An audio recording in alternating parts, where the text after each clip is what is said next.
Hey everyone, ये Hong Kong वालों को इंडियन से दिक्कत क्या है? अगर आपने भी रिसेंटली हांगकांग विजिट किया है तो आपके दिमाग में भी ये एक बार जरूर आया होगा। So the question is why Hong Kong immigration harass Indian travellers. तो गाइस, ये बहुत ही वैलिड और ऑफन डिस्कस्ड कंसर्न है।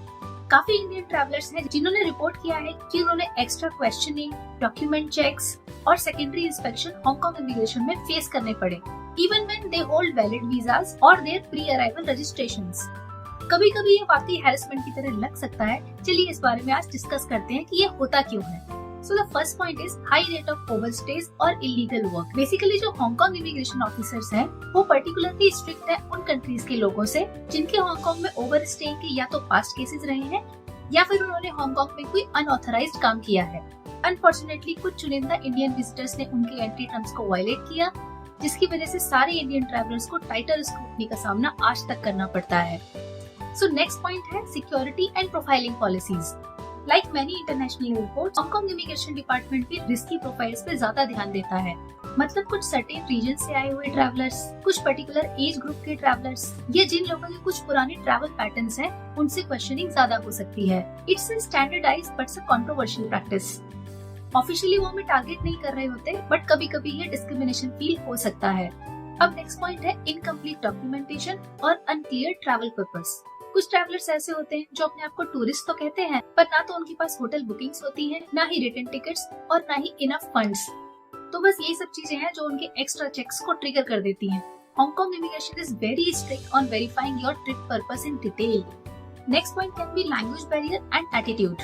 आपको इमिग्रेशन ऑफिसर्स काफी रूड और ब्लंट लग सकते हैं। It can be due to cultural differences in communication. जो बात हमें हार्श लग रही है, हो सकता है वो बात उनके लिए सिंपली एक ऑफिशियल टोन हो। हालांकि ऑनलाइन आपको इंडियन टूरिस्ट की बहुत सारी जेन्युइन कंप्लेंट्स मिल जाएंगी जिसमें वो कहते हैं कि उन्हें डिसरिस्पेक्ट किया गया है। Now the last point is tightened post covid and geopolitical screening. So after कोविड-19 and some political unrest, Hong Kong has tightened the border control overall, जिसकी वजह से जितने भी नॉन चाइनीज विजिटर्स हैं उन सब के लिए एक्स्ट्रा क्वेश्चनिंग हो जाती है। अब बात कर लेते हैं क्या हम इसे अवॉइड कर सकते हैं। तो कुछ हद तक इन चीजों को अवॉइड किया जा सकता है। सबसे पहले तो अगर आप हांगकांग ट्रैवल प्लान कर रहे हैं तो अपने होटल बुकिंग्स, रिटर्न टिकट्स और इनफ फंड्स के प्रिंट आउट्स कैरी करिए। Be very confident and clear about your itinerary.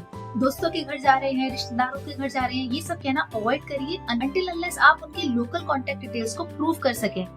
Do not argue with the officers, stay calm, respectful and cooperative. अगर आपको लग रहा है कि आपकी क्वेश्चनिंग कुछ ज्यादा ही लंबी चल गई है, you can request to speak to the supervisor as well. मेरे रिसेंट हांगकांग विजिट पर हमें भी इमिग्रेशन वालों ने बहुत लंबी क्वेश्चनिंग के लिए बिठा लिया था, जबकि मेरे साथ एक 2 साल का बेबी भी था। But as I said, this happens. लगभग 1 घंटे की क्वेश्चनिंग और कुछ पेपर वर्क के बाद उन्होंने हमें जाने दिया। तो बस यही कुछ टिप्स फॉलो करके आप इस सिचुएशन को अवॉइड कर सकते हैं। अगर इस टॉपिक से रिलेटेड आपके अभी भी कुछ क्वेश्चंस हैं तो प्लीज कमेंट करिए। मैं मिलती हूँ आपसे नेक्स्ट वीडियो में। Happy travelling, bye bye.